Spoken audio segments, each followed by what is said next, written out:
Hey everyone, let's get stuck into some mixed media goodness. Now I've got this cut file here that is one of the exclusive cut files that you get for being a subscriber of Kitaholic Kits, and I've cut it a few times in a few different sizes, and I'm just having a play with how I wanted to go across the page. Now I was thinking vertically, straight down the middle, then I move it over and realize that I like it much better that way, just to the side, one side of the page rather than through the middle or anything. And I just really am having a play. I cut so many because I had no idea what the plan was, but that's alright, I'll use them for some other layout, I'm sure. But you can see here, just having a play with how I want them to go, and then I'm going to use some of those art brush watercolor markers from Vicky Bouton to decorate behind where the cut files are going. I decided I would like some paper to the left here, and just having a play with some of the colours and some of the patterns that we got in the pattern paper. So having a try, and I originally go for that yellow, that green and the blue, and that's what colours I pull out in the watercolour markers. So I'm just going to use my lead pencil here to just do some light marks around a few different spots of the circles on the inside and the outside, because originally I was just going to do the paint around where the circle is and then leave the inside of them white or clear so you can see the white cardstock, but that changes. So I'm just using some packaging here. These are from the 6x12 cardstock stickers that we got in the kit. And if you want to check out what we got in the February Kitaholic Kits, check out my unboxing video up on my channel. So I just pulled out a blue, a green and the yellow, and I'm just having a play with the colours to see if I can get them similar to the pattern paper. I know they're not going to be exactly the same, but I don't want them so contrasted that it doesn't gel, if that makes sense. So the yellow is really bright and it's not working for me at the moment, so I'm just add a little dot of the orange to see if that helps. And it's funny because on that yellow plastic, on the plastic, it looks really bright, but then when you paint with it, it's not as bright. I'm just drying it to see if it dries a different colour, and then I'm going to add some white, or no, some yellow, more yellow first to lighten it up. But then I'm going to add some white paint, just some cheap acrylic paint from Aldi, and that just makes it more towards that mustardy yellow as much as possible.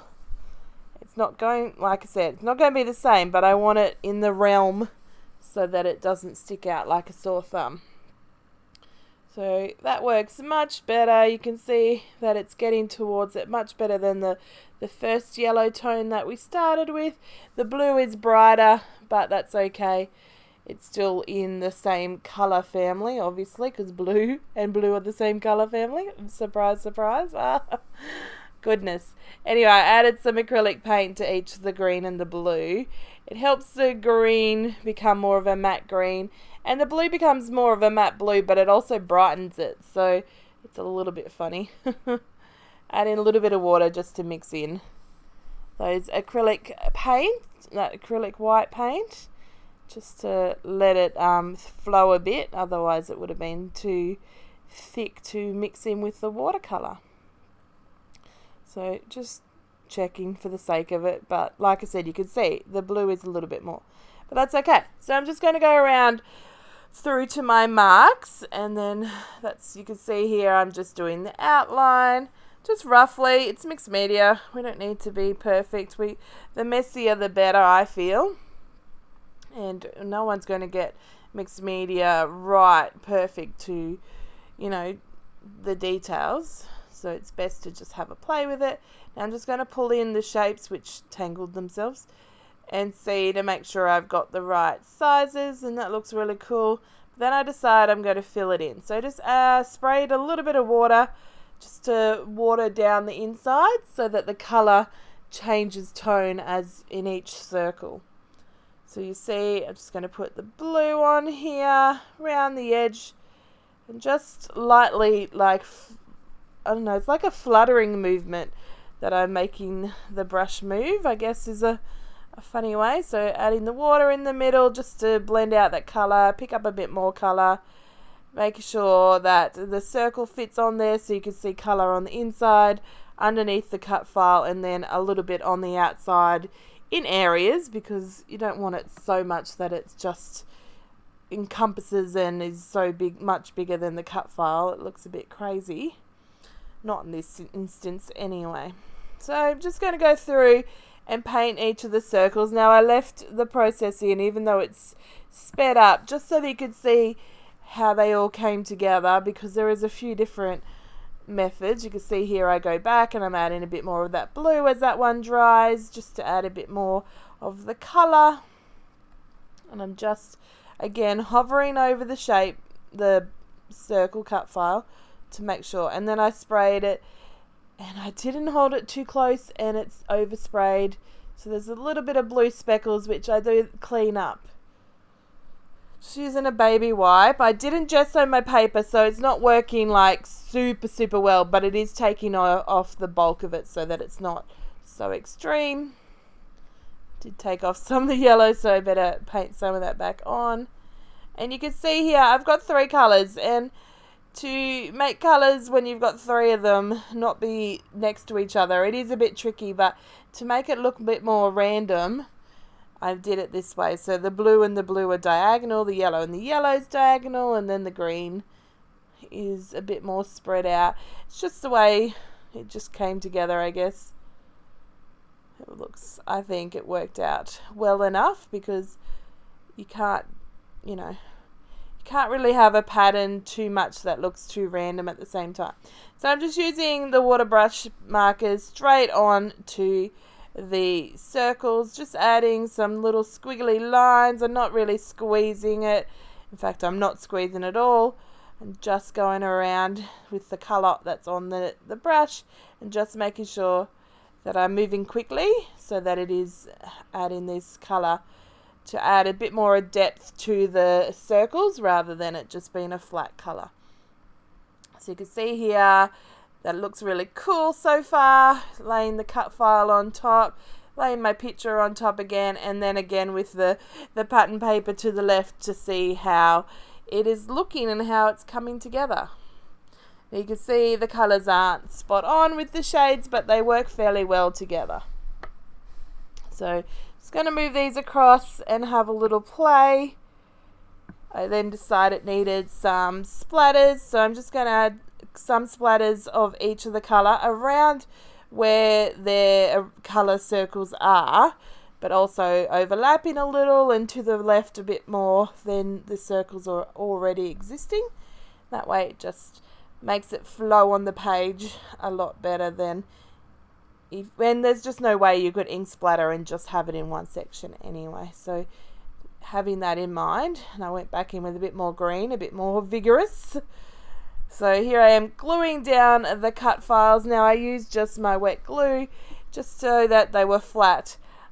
You could bump them up on foam tape if you wanted. I think that would be very fiddly, but it might be the look you're going for. Today that's not the look I was going for. So I'm just laying them flat onto the page, and I just really like the way it just makes that background come together. It comes alive like it's meant to be, just like that, because obviously that's the way I kind of half designed it. Isn't it funny how when you think about something you're like, yep. And when I seen these circles I was like, yep, it just needs some mixed media behind it, some colour. I'll use the art markers or the watercolour markers. I don't know why they keep calling them art markers. Anyway, use the watercolour brush markers behind it, and I will make it work. So I just cut a line into the middle so that I could rip both edges through to it. You can see here, rip, and up. So I had to cut from the corner just so that it was started at the corner there. And the top is a little bit shorter than the corner, so when I glue it down or stick it down, the white, it doesn't go to the full end up the top on the right, but that's okay. Up on the left, I mean. So just seeing if I want any of the yellow, because they're not really similar, I don't. And then I realized I actually don't just want the plain blue, I want this diamond pattern, just because it is another shape added to the page, and it's a bit more interesting than just that plain blue. I think it just was something really nice, a nice little detail, and I was being a bit brave. I'm trying to this year use a bit more pattern paper and some things like this where they're a bit more out of my comfort zone. So on it goes, and just going to ruffle up those edges so that there's texture galore, and that's just really looking really cool. So on, I'm going to use some pattern paper and some packaging to add layers behind my photo.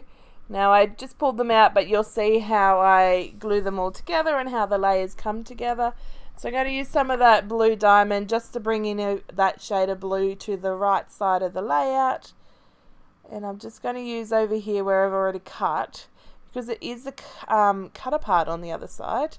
Isn't it? Why do they make such a lovely, well, I guess any pattern they make is lovely, but why they always have to have a lovely pattern on the back of a cut apart sheet? I always end up using that pattern before I use the cut apart, and I love cut aparts, so it just sometimes is like, I need 2, 3, I need lots of paper. For something that I want to use more. It's so funny that I just feel like I have to have it all, and I do have a lot. Anyway, that solid blue was some packaging, and that little yellow piece that's like got a notebook edge on it, or picture on it, is part of the cut apart sheet. So I just pulled that out so that I could have the right yellow. And then I'm using the little glassine bag that we get the little goodies in that were in the kit. Just seeing if I wanted any more of that diamond pattern, and I don't.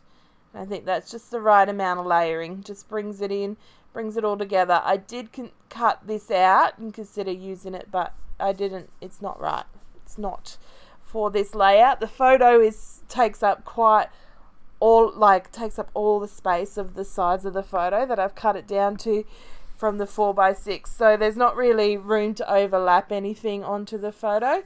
So it has to be behind in the layers or somewhere else on the layout, as I find as I start to embellish. So just going through all the ephemera pieces, just pulling out a couple that I like. These birds, they're just very adorable. And it's going to end up on the layout, even though this photo was at the pool when we went swimming one day, but it is still just something really sweet, and the colours just go nicely. We're having a little play. I'm going to pull out these thickers, or what would you call them, alphas, I guess, and I'm going to spell out water lover with them, and they're really cool with the little block tiles. I like that. It's very easy to line up. I think it's a bit more easier than normal thickers, well, for me anyway. So I'm going to put that down, my title down here, add that little mustard yellow love heart circle, and first I'm going to use my liquid Liquitex white ink, white acrylic ink. Double foam behind my photo layers, just so that I could bump it right up. It just felt like one layer wasn't going to be enough. This fun foam is quite thin, so today I felt like it needed both layers, and I've just stuck down that bird and the title, water lover, and that heart. So I'm going to add a little bit more, not too much more, although this is what I think at this moment, but I do add a few more bits and pieces, as you can probably tell by the amount of time left on the video so far. So I'm going to cut out this banner and layer it in there. If you didn't see my prep video, I fussy cut the printables, but I didn't fussy cut them to be able to use them straight away. I fussy cut them so that they were individual and I could separate them sort them into where they needed to go. But keeping them like this means that in the moment I can quickly cut them, as you can see here, but I can decide in the moment whether I want a white border or whether I want it cut to the colour edge. That's something that differs depending on what is happening on the layout. So on goes those little pieces. I found this flare, the Curios that we got from Craft, and it's going to go up there and nestle into that little circle. I really like the way that sits there.